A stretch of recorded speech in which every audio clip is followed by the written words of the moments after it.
Patricia Castillo. Patricia Castillo. And we're here for our Wednesday afternoon home buying seminar. We do every Wednesday at 5 p.m. Pacific time, 8 p.m. Eastern time. We live stream it onto YouTube and Facebook and social medias and such. And we talk about all things about buying property. Exciting time to be involved in real estate, huh, Patricia?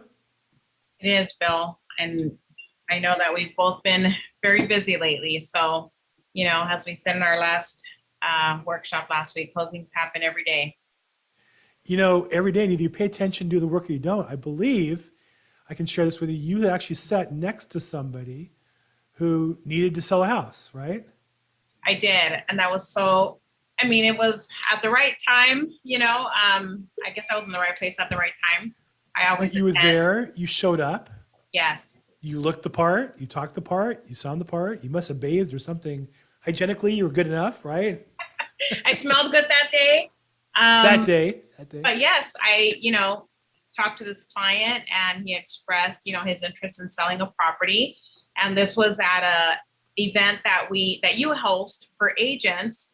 And so he's a broker, but he doesn't want to deal with the selling part of his home. So I actually had the seller consultation this weekend. And coincidentally, he lives right down the street from my mom and my sister. So wow. I know the area like the back of my hand. It's part of the area where I grew up in Los Angeles. And so we're, in talks about getting that property listed. And then you had another property where they're in escrow. The buyer wants to buy, the seller wants to sell, but the agent didn't know what they're doing. And you've been able to kind of work around it. And hopefully we're going to get a game plan to get that property sold for them, right? Yes. And I know we've talked about this before, but I just wanted to really express, how important it is to have, whether you're a listing agent or a buyer's agent.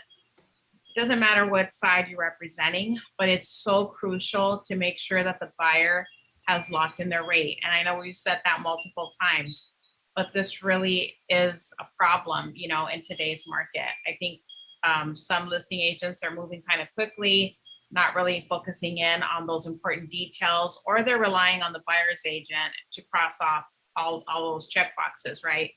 So in this case, yes, there was already an escrow, and the seller that I had been following up with, he reached out to me and said, my escrow got canceled. The buyer didn't lock in their rate. Nobody really knew about it. The rate went up a whole percentage, and the buyer was right on the cusp of the qualification. So that just threw them out of the game completely. And not only that, but on top of that, the listing agent didn't check the title work prior to going into escrow, which is something that, of course, we do even when we're just having the beginning conversation, not even before we even list a property, right? We're checking all of the title work. And so he was just so worried and concerned that he had this big problem, because not only did his escrow get canceled, his listing got canceled because the listing agent didn't know how to work on a probate deal. Wow. So yes, we're solving this problem for the seller that is in need of disposing this property. So it's just so important to stay close to the information that you have at hand and really dig deep into those details and check out those boxes. Doesn't matter what side you're on. Make sure that if you're representing the seller, confirm that the buyer has locked in their rate and that they have all their financials lined up for the closing. Right. So important. Well, I think that's part of it. I think you also are being modest, because the truth is not just having those things lined up. I think it's the importance of having a professional real estate agent that really knows what they're doing. I think that oftentimes people are drawn to somebody they know and like and trust, and all those are great factors to have, but you need to make sure that this now market, for the last 2 years, anybody could sell a house. Right. But today that's not true. The market is getting is less forgiving. Yeah. And it doesn't mean it's worse. It just means that very skill-based.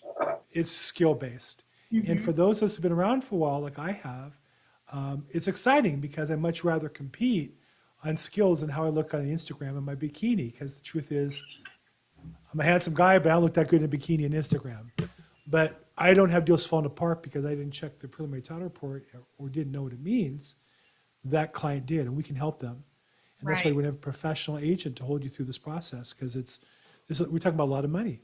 And everything is great until it's not. Once it's not, people start panicking, and that's where Sure. they need a professional. It's overwhelming. And yet still it's a good market. I think I can tell you that I record every Monday a video about the market. And I say, well, everybody talks about the market falling apart every day. It's still not. Prices aren't going down. They might not be going up as fast, Right. but I don't see them going down. Not in LA, not in Southern California. Do you see prices going down anywhere yet? Not, I would say not at a fast pace. I've seen a couple of price reductions, but other than that, I've been seeing the prices holding steady. I think so. I think that prices are holding steady because they may not be going up as much, but they are certainly not going down yet. Um, just because there's still, I think, pent up demand for real estate, and it takes longer for real estate prices to go up than other things. Stock markets change in a minute, up and down 5%. Housing Right. prices, it's a much more complicated, involved process. And so we had 2 years of everything else going up in price. Gasoline went up 50%, right? We were gas at $3 a gallon, now we're at 6 and change.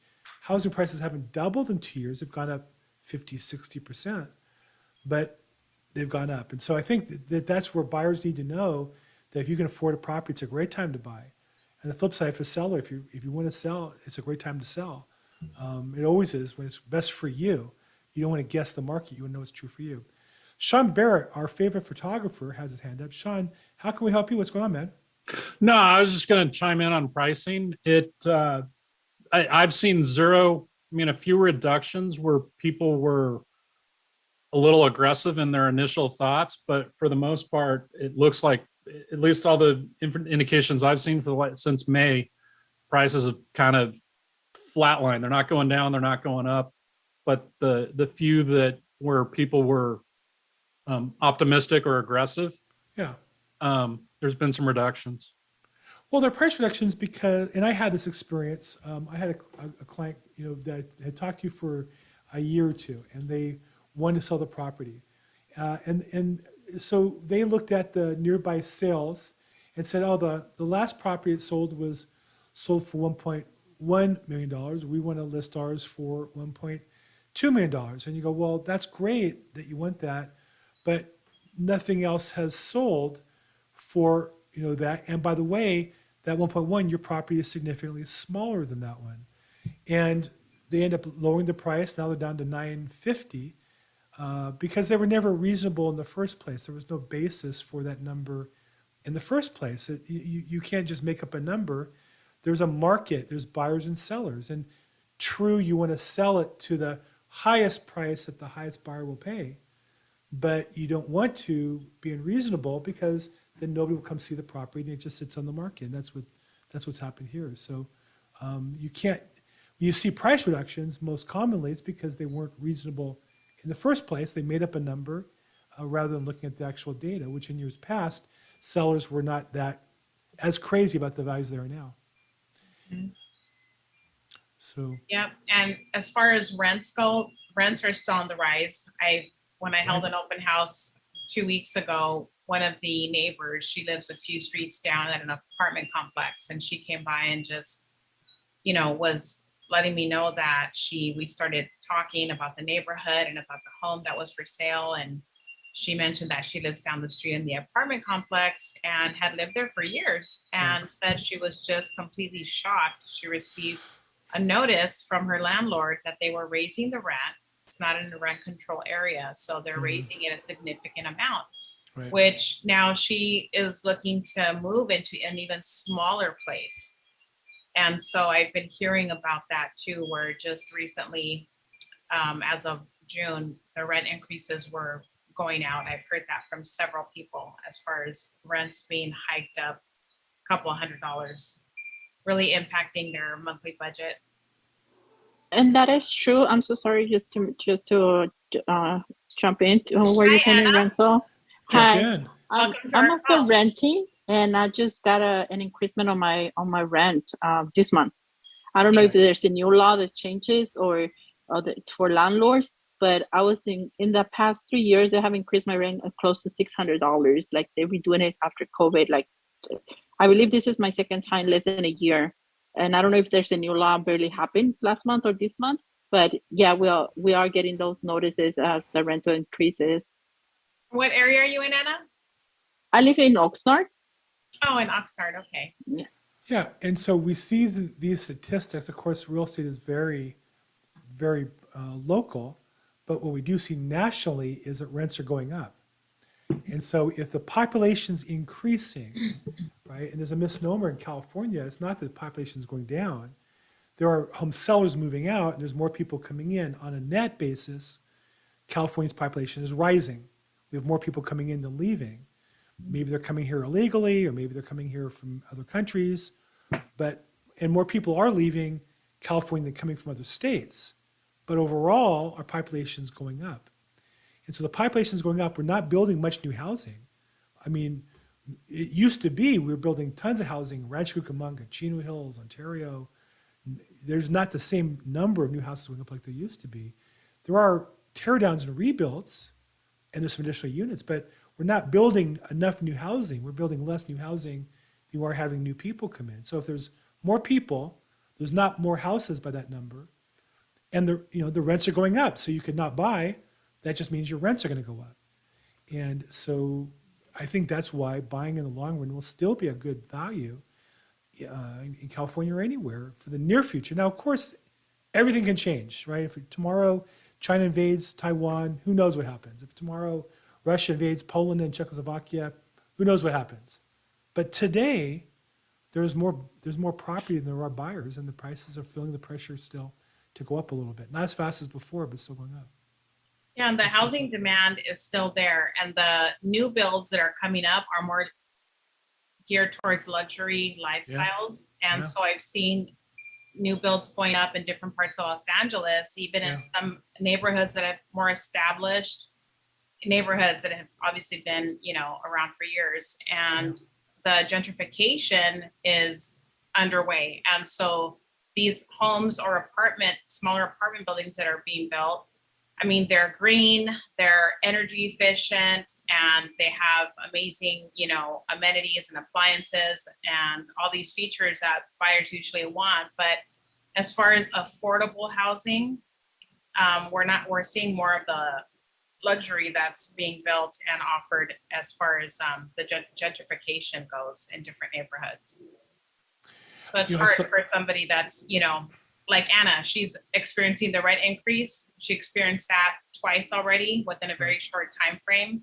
Right. So for a renter like that to just get up and move somewhere else and try to find a comparable rent that's affordable, it's very difficult in this market. Right. Right. And I think the challenge, like in where I live in Pico Robertson, a part of Los Angeles, like they tore down a house and built 2 units on what otherwise was one residential lot. So lots here range from 5,000 on the small side to maybe 8,000 on the large side. And they took a 6,000 square foot lot and built 2 units attached side by side, garage, second, third level up, which, stairs are a challenge. If you have young kids, that's a challenge. If you're older, that's a problem. People can visit you. You have grandma visit you, that's a problem. So building up sounds good on paper, but it doesn't work for everybody. Right. And you don't own the lot. You own half a lot. And that's a different lifestyle. And there's very high-end features inside the property and finishes and all that, which is great. We don't really need all that. We like having a lot. We like having a yard for a dog and a yard for a grandkid to run around and a larger house to play with our family.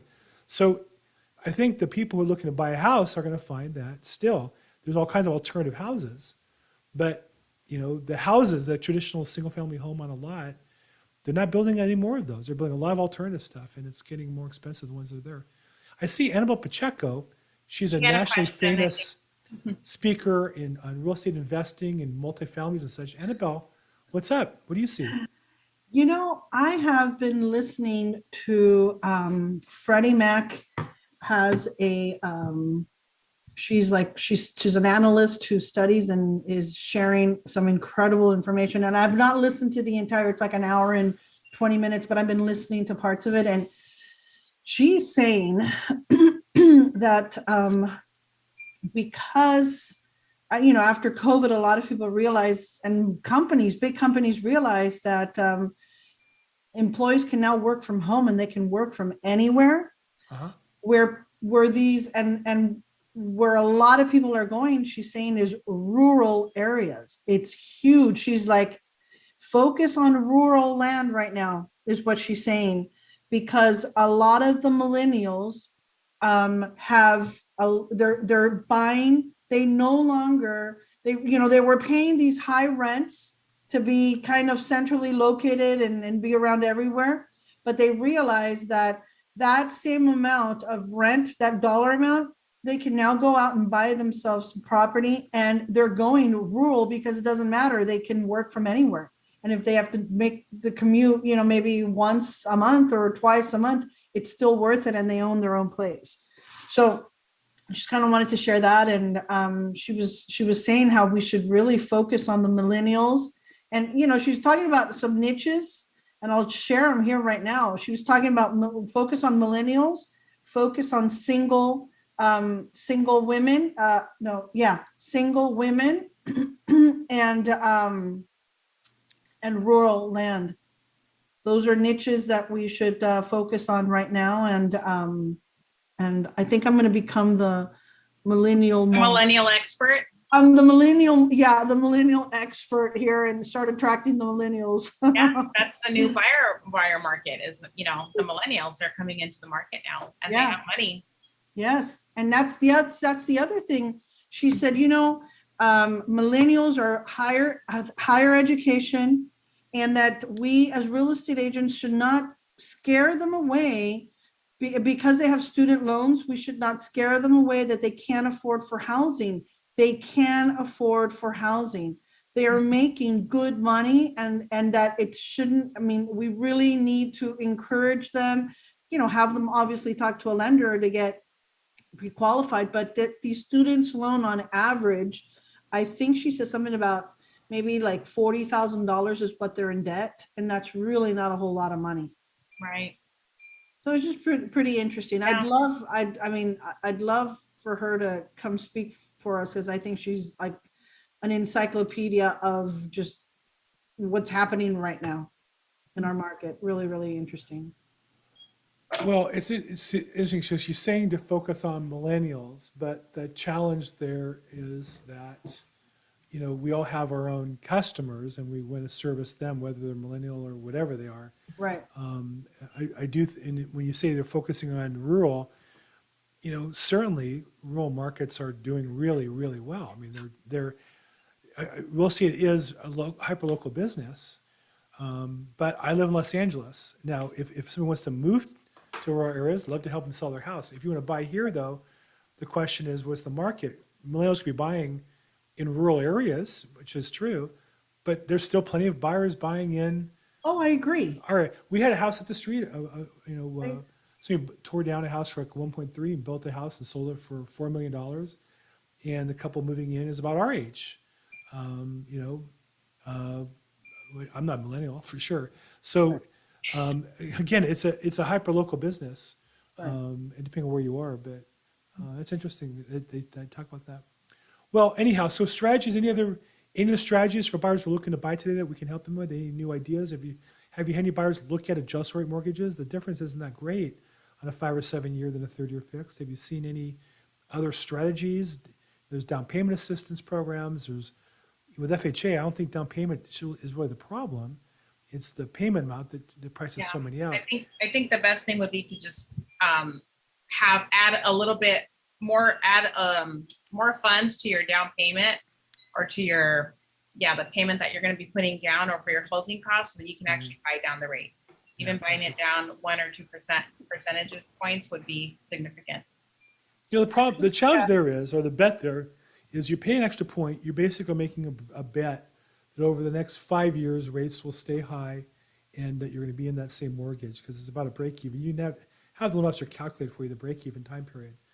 So one strategy is to buy down the rate. If I think rates are going to be up forever, I'm going to live there forever. This makes it more comfortable. The flip side is not to pay points and assume that rates are going to go up and rates go down, and just keep yourself ready to go.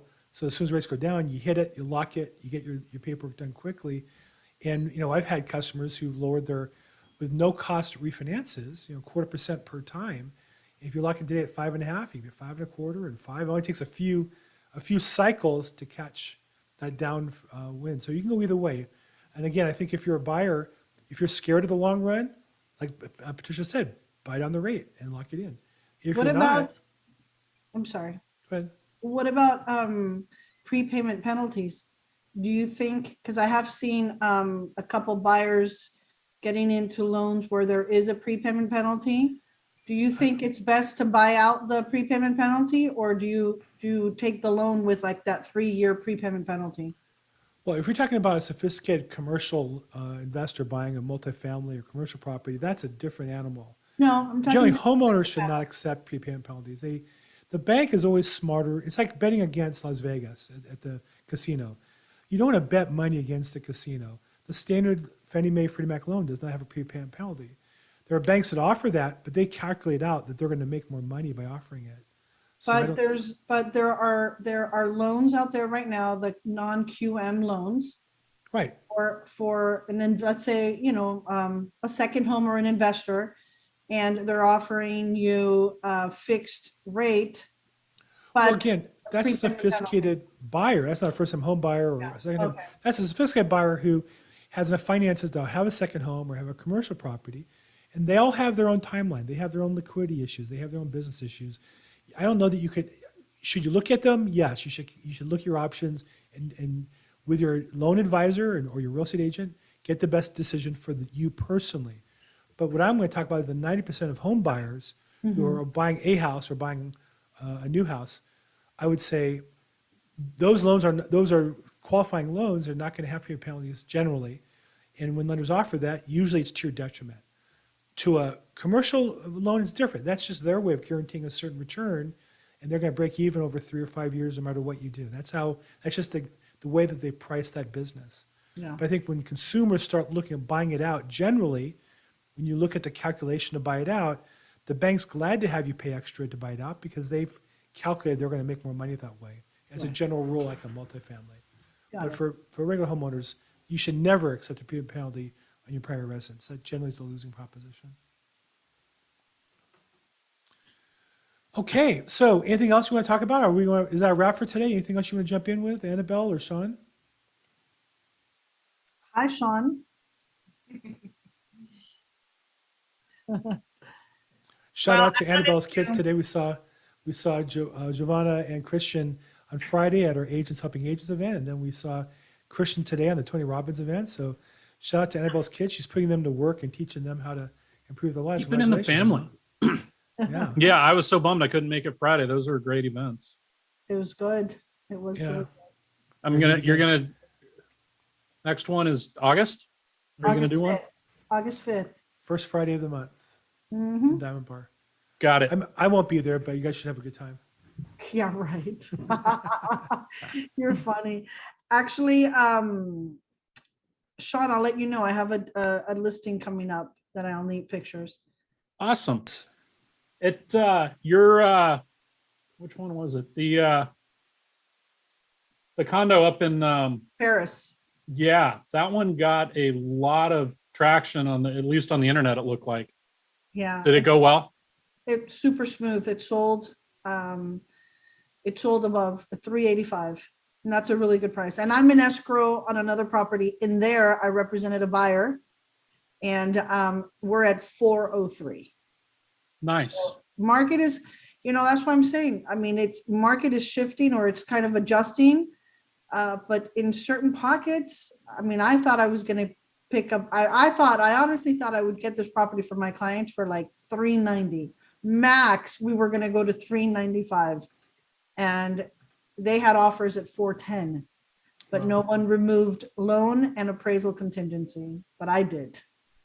And they were like, your terms are the best. Of course they are. I'm like, I knew that they would. And that's why I was trying to get them that $495 price, but my clients had to go up to $403. Yeah, So- the biggest thing I see for the sellers, for the buyers, is just go in with the best common sense. Yeah. And it's common sense on both sides of the fence, that properties like Annabelle's or Patricia's Yeah. and Bill's, I mean, your stuff flies off the shelf because it's non-crazy. Right. You know, Sometimes I get crazy buyers. okay, everything I've been involved with. Everything you've been involved with has been kind of nice or good. Fair. Actually, you did that one on Venice Boulevard. That was a little crazy. They're just not. We have two parties there, and one's just not being realistic. That's why it's not selling. We've had offers on it, but it's not selling. It's not a surprise. It's because it's not worth the price you ask for. And again, you can say, well, it's been in the market a long time, and maybe we'll have some price cuts before. Yeah, well, that's what happens when you don't price it properly. When the seller just says, well, I want this number for that. Okay, you can list it for whatever you want. Doesn't mean you're going to get it. That's the challenge. Mommy. Oh, sorry. Well, I mean, their sellers are going to choose somebody to sell the property, and they're going to pick somebody based on whatever criteria. But they can, and ultimately they're going to choose the price. The agent gets to sign the contract with them. I'm just saying that at some point it's going to end up affecting whether it sells or not. You can't make the buyers pay more just because you listed higher, or else every property would be listed for more. So. Okay, Patricia, anything else you want to add before we wrap up? Yeah, I just wanted to add, if anybody watching this video is thinking about purchasing or just finding out what the process is and how to start, it's not as scary as you might think. I had a couple of millennial buyers come into an open house I did, and they just, seem like the thought process is that the home buying process is very complicated. So it could be, but if you work with a knowledgeable real estate agent, we make the process so much more seamless for you. So if you are interested in getting started, you can reach out to me, and I can be reached at 323-365-9909. Fantastic. Okay, and Sean Barrett, there's your contact info. You're a photographer. I'd love to help you build your business. I'd love to help us build our business. And Emma Pacheco, nice seeing you today. Always a pleasure. Better to see Christian and Giovanna. Even better to see your husband, Jesse. So nice to see you, Annabelle. Thank you, Anna, for participating. Thank you, guys. Oh, thank you. Yeah, Anna, thank you. Thanks for jumping in. And by the way, we do this every Wednesday, 5 p.m. Pacific time. And we also live stream on YouTube and Facebook.